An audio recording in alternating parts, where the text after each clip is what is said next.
National Assembly resumes after 2-month annual recess. President Bola Ahmed Tinubu GCFR has made tremendous efforts by providing clear policy direction and fostering stronger collaboration. Minister of Agriculture and Food Security Abubakar Kyari affirms Nigeria's commitment to fulfilling Kampala Declaration obligations.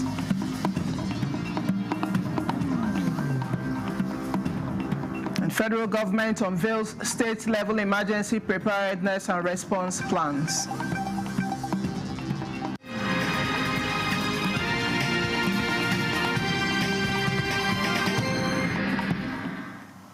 Hello and many thanks for joining us on the news desk at 3 on NTN News 24. We are broadcasting live from Abuja.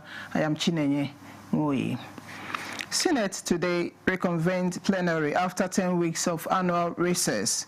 President of the Senate, Godswill Akpabio, while presiding, urged his colleagues to be steadfast in the discharge of constitutional responsibilities to make the Federation stronger, governance efficient, and democracy more inclusive.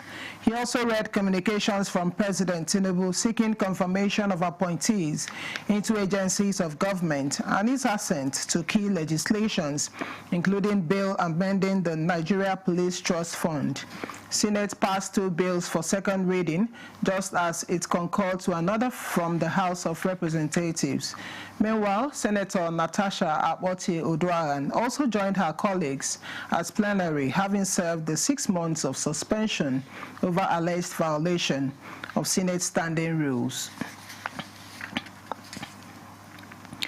The House of Representatives says it will expedite the process of amending the 1999 Constitution as well as bills tailored towards security and electoral reforms. Speaker of the House, Tajuddin Abbas, stated this at resumption of plenary after the annual parliamentary recess.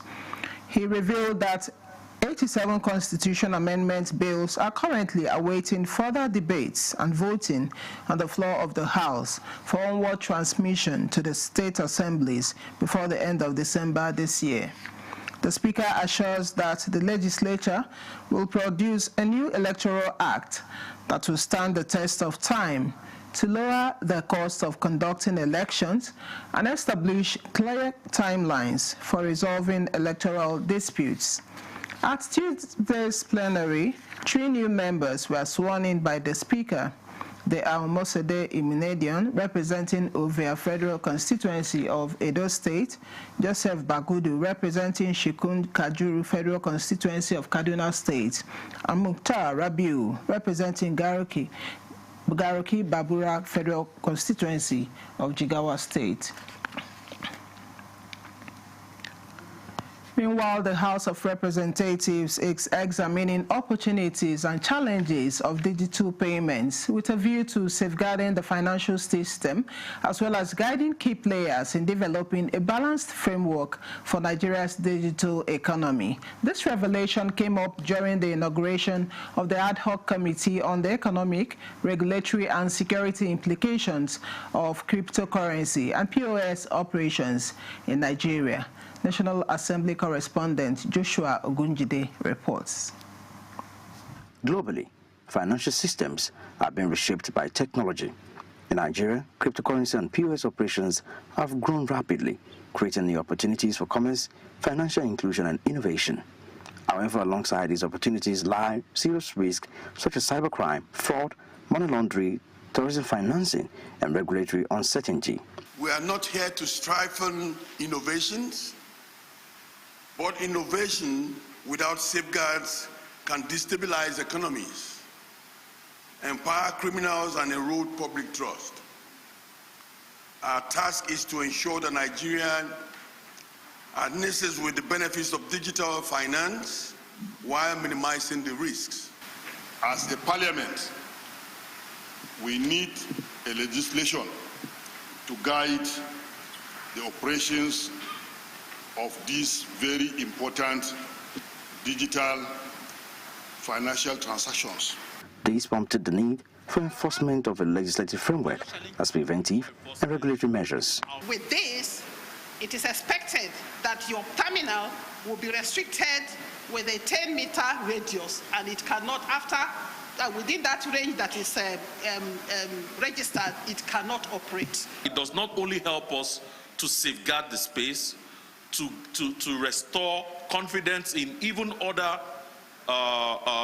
investors that might want to bring in their platform to come to operate officially in Nigeria. The largest chunk of transactions globally goes through visual assets, and that is where people move money. It has become in vogue. One also wonders why Nigeria is just waking up, but however, they say no time is late. The other committees are assuring Nigerians that it will work hand in hand with the Central Bank, the SEC, NDIC, NFIU, EFCC, ICPC, the Nigerian Police, and other key institutions to ensure that digital finance in the country is a force for growth, not a tool for subversion. In Abuja, Joshua Ogujide, NTA News. In view of the delay in completion of the Calabar-Etu Federal Highway, despite huge funds released by the federal government, the Senate and House of Representatives Joint Committee on Works has pronounced a state of national emergency on the road, calling for a public hearing after embarking on an oversight inspection of the road.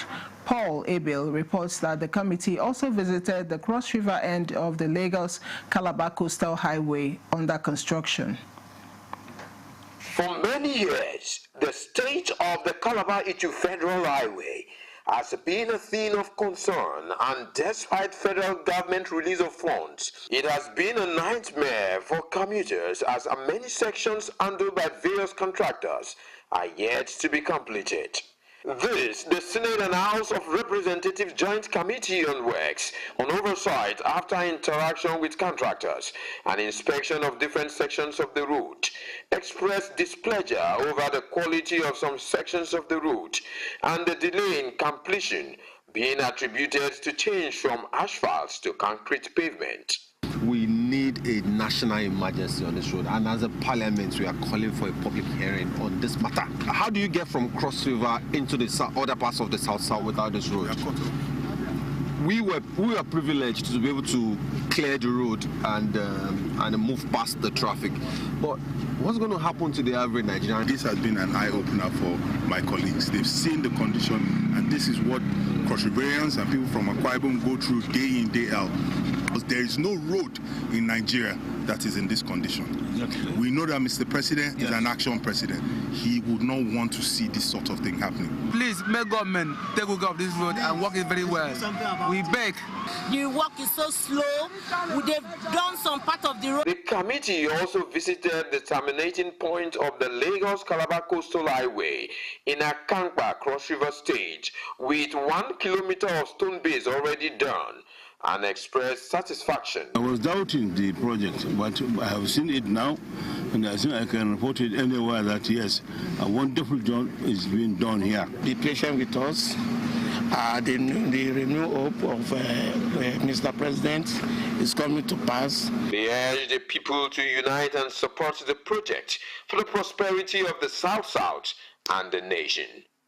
In Calabar, Paul Abel, NTA News. Minister of Agriculture and Food Security Abubakar Kyari has affirmed the country's commitment to fulfilling the obligations outlined in the Kampala Declaration.